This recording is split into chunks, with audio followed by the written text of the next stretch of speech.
Les tentatives de la Russie pour prendre Pokrovsk ont montré qu'elle évite autant que possible la guerre urbaine traditionnelle. L'encerclement et la stratégie. La Russie veut encercler Pokrovsk avant d'y faire entrer des soldats de tous les côtés, forçant les défenseurs ukrainiens à un face-à-face. Cependant, il y a quelques troupes russes à Pokrovsk, les infiltrés. Les rares survivants ayant franchi les lignes et trouvé refuge à Pokrovsk sans aide, découvrent enfin les intentions de Vladimir Poutine. Sans aucune aide auparavant, il est trop tard. Ces soldats cachés sont traqués.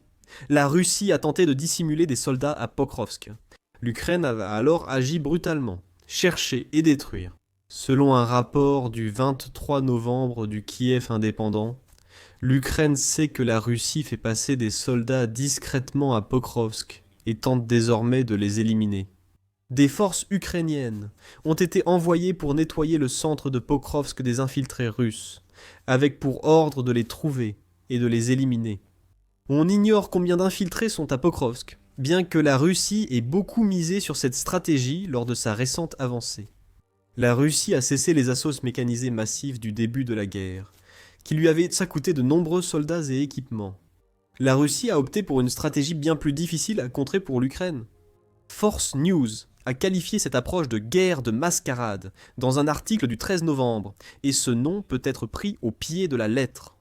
Le média explique également la nouvelle approche russe, déclarant « Ce que nous voyons à Pokrovsk, en particulier, ce sont de petits groupes de soldats russes, souvent des équipes de seulement 2 ou 3 hommes, envoyés pour infiltrer la ville. Une fois à l'intérieur, ils attaquent des véhicules ou traquent les pilotes de drones ukrainiens, responsables de nombreuses pertes russes. L'objectif paraît simple, s'infiltrer discrètement et causer des dégâts, avant une attaque russe majeure. Souvent, après s'être infiltrés à Pokrovsk, les soldats russes abandonnent leur équipement et se comportent en civil. C'est une tactique appelée perfidie, considérée comme crime de guerre en droit international.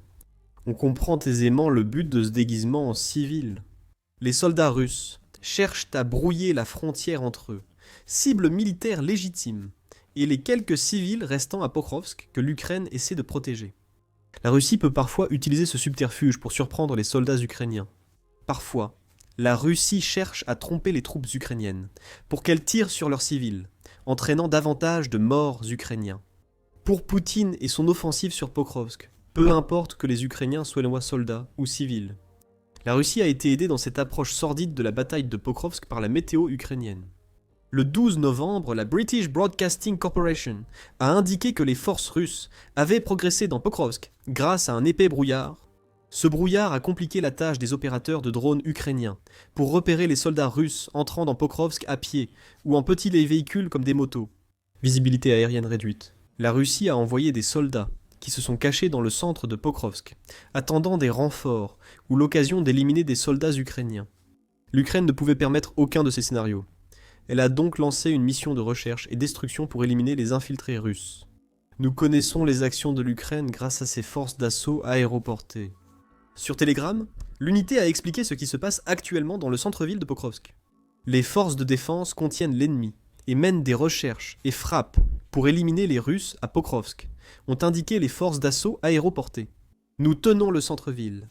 Les échanges de tirs continuent et l'ennemi ne progresse pas. Ces déclarations nous indiquent que l'Ukraine ne défend plus Pokrovsk uniquement à l'aide du grand nombre de drones qui ont créé des zones de destruction autour de la ville. Des soldats russes étant maintenant à Pokrovsk, la guerre urbaine devient stratégique. Et l'Ukraine profite du fait que les soldats russes ne sont pas préparés à ce type de combat rapproché. Les forces aéroportées affirment que l'Ukraine a affecté plusieurs unités à la recherche et destruction, et commence à obtenir certains succès. Les groupes d'assaut poursuivent l'élimination de l'ennemi au centre-ville avec d'autres unités dans la zone du 7e corps du district militaire ukrainien, selon le message sur Telegram. Quant au succès de l'Ukraine, ils sont déjà nombreux, en particulier ces derniers jours. Le 425e régiment d'assaut indépendant, Skala, a récemment éliminé l'ennemi près de la gare, de l'école pédagogique de Pokrovsk et de la place Sobony. C'est ce qu'ont déclaré les forces d'assaut. Détruire les infiltrés russes pourrait être le principal objectif de cette opération brutale. L'objectif secondaire, sans doute crucial pour la défense de Pokrovsk, est d'éliminer les infiltrés. Cela rend désormais plus difficile l'entrée des soldats russes à Pokrovsk par la suite. Chaque soldat caché neutralisé représente une barrière dressée par l'Ukraine pour empêcher la Russie de renforcer Pokrovsk. La tactique de la Russie semble consister à faire entrer clandestinement le plus de soldats possible à Pokrovsk, afin que ces soldats puissent se regrouper en une unité plus grande qui attaquera depuis l'intérieur de la ville. Avec l'assaut central et des attaques de tous côtés, l'Ukraine fait face à une bataille sur plusieurs fronts, laissant ses soldats sans échappatoire. Chaque soldat russe éliminé à l'intérieur de Pokrovsk éloigne un peu plus la Russie de la réalisation de ce plan. La stratégie de recherche et destruction fonctionne. Quant à l'apparence de ces opérations, l'Ukraine a partagé une vidéo. D'une durée d'environ 30 secondes, la séquence est principalement filmée depuis la perspective d'un drone vu à la première personne, c'est-à-dire à vue à la première personne. Alors qu'il traverse la ville dévastée de Pokrovsk, ce drone parcourt quelques secondes avant de se focaliser sur un bâtiment quelconque. Il entre et explose, puis la vue passe à celle d'un drone de reconnaissance survolant Pokrovsk. Nous voyons l'explosion et, vraisemblablement, un autre infiltré russe est neutralisé. Les drones demeurent essentiels à la défense de Pokrovsk. Les drones vus à la première personne sont employés partout pour éliminer les soldats russes dans leurs cachettes. Les échanges de tirs des forces aéroportées suggèrent que les drones de reconnaissance au-dessus de Pokrovsk sont probablement plus importants que les drones vus à la première personne. Ces drones permettent à l'Ukraine de garder un œil sur les soldats russes lorsqu'ils pénètrent dans le centre de Pokrovsk, de se cacher. Après avoir découvert les cachettes, l'Ukraine choisit une méthode pour les détruire. Ici, un drone vu à la première personne l'a été utilisé. Parfois, l'Ukraine utilise l'artillerie ou envoie des soldats pour éliminer les Russes cachés. Peu importe les méthodes employées, l'Ukraine connaît un grand succès avec sa nouvelle stratégie brutale. Outre la reprise de zone du centre de Pokrovsk déjà évoquée, le nombre élevé de morts en ville montre que la stratégie d'infiltration russe ne fonctionne pas comme Poutine le voudrait. Le Kiev indépendant rapporte que l'Ukraine a tué 388 soldats russes à l'intérieur même de Pokrovsk depuis le début du mois de novembre. 87 autres ont été blessés, portant les pertes russes à Pokrovsk à plus de 450. Cela peut ne pas paraître beaucoup dans la grande bataille pour Pokrovsk, qui a impliqué et coûté la vie à des milliers de soldats russes. La stratégie d'infiltration russe fait que rarement plus de quelques centaines de soldats sont présents à Pokrovsk en même temps. Environ 300 soldats russes étaient supposés se trouver à l'intérieur de Pokrovsk au début du mois de novembre, et la plupart d'entre eux semblent être morts ou blessés. L'Ukraine mène désormais une guerre d'usure, même à cette échelle réduite. Un Russe entre, il devient victime. Si la stratégie de recherche et destruction ukrainienne réussit, Poutine devra miser uniquement sur un encerclement que la Russie n'a pas encore réalisé. Si c'est le cas, la Russie pourrait peiner à prendre Pokrovsk avant le début réel de l'hiver. Cela dit, la situation à l'intérieur de Pokrovsk est loin d'être rose pour l'Ukraine, et elle semble encore plus difficile pour les forces ukrainiennes en périphérie de la ville. Cela nous amène à notre prochain point de discussion. Quelle est la situation à Pokrovsk et que va-t-il probablement se passer ensuite ? Pokrovsk elle-même n'est plus que l'ombre de la ville qu'elle était avant que Poutine ne lance l'invasion. Avant la guerre, Pokrovsk, située au nord-ouest de l'oblast de Donetsk, était une ville animée d'environ 60 000 habitants. Ce n'était pas la plus grande ville de Donetsk. Elle est une cible russe, depuis longtemps, car elle est devenue une forteresse et un centre logistique clé pour l'Ukraine au début de la guerre. Paralyser ce centre est l'un des objectifs clés de la Russie en prenant Pokrovsk, bien que la ville ait déjà perdu son importance logistique. Newsweek confirme dans son rapport du 23 novembre que la nouvelle stratégie de Pokrovsk vise à établir progressivement d'autres centres près de la frontière de Donetsk. C'est une décision judicieuse. Malgré la lente avancée russe et la bonne défense ukrainienne à Pokrovsk, la ville risque davantage de tomber. Déplacer la logistique maintenant empêche la Russie d'en prendre le contrôle ensuite. Cela signifie aussi que l'Ukraine peut continuer à approvisionner ses soldats ailleurs, dans le Donetsk, pour les batailles à venir. Même sans la question logistique, du moins par rapport au début de la guerre, la Russie veut toujours Pokrovsk pour la valeur symbolique que cela représente. Selon Reuters, le 5 novembre, la ville est désormais appelée la porte d'entrée du Donetsk par les médias russes. Cela suppose que la chute de Pokrovsk entraînera celle de tout l'oblast de Donetsk. Reste à voir si cela est exact. Le contrôle de Pokrovsk offre à la Russie une base pour attaquer d'autres villes forteresses ukrainiennes du Donetsk, tels que Sloviansk et Kramatorsk.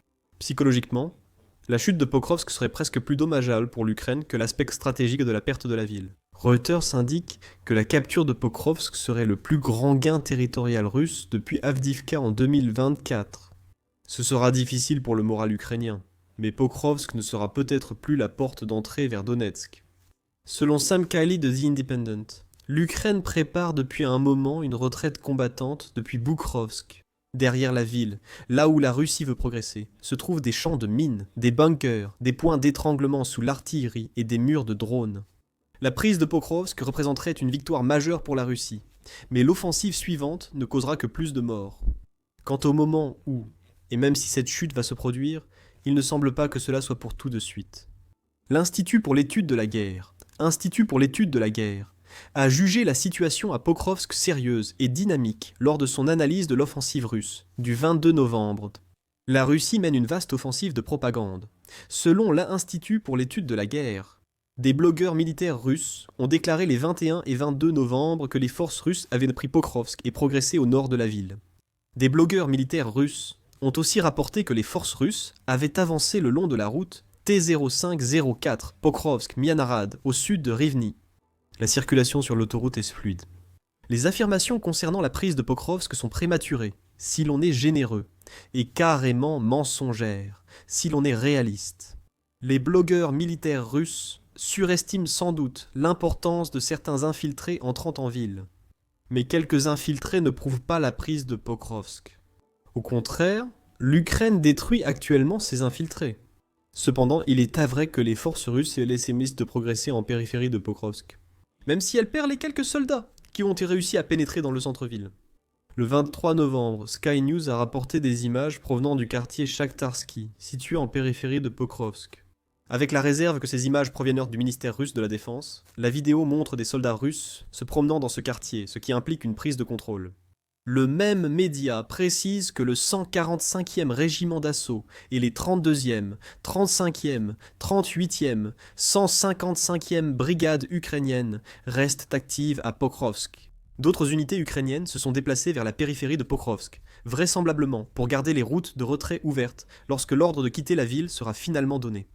En supposant que toutes ces informations soient correctes, il est difficile d'imaginer une situation où l'Ukraine parviendrait à conserver Pokrovsk. Ainsi, l'opération brutale de recherche et de destruction qui se déroule dans le centre-ville semble viser avant tout à éliminer le plus grand nombre possible de forces russes avant la chute de la ville. Si l'Ukraine résiste jusqu'à l'hiver, elle pourra davantage affaiblir Poutine en lui faisant perdre des soldats.